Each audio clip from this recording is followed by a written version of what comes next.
Ayan, packet na naman po kami. Pakabilang side po ito ng rubik namin.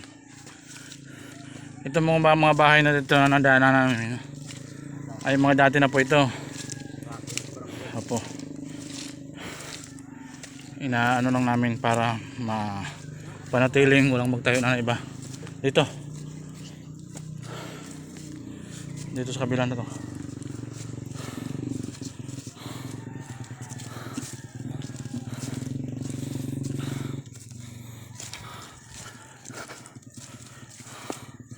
Ang gusto namin ay mapanatiling maayos ang seguridad ng bundok at wala na makapagtayo na ibang mga illegal settler.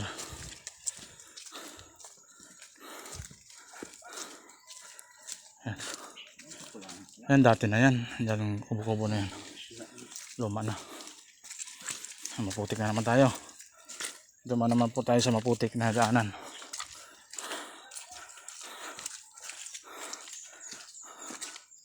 Dito. Bila dito. Ito. Oh, may kahoy. Ito yun, di ba? Ayun yung kahoy na yun. Malaki.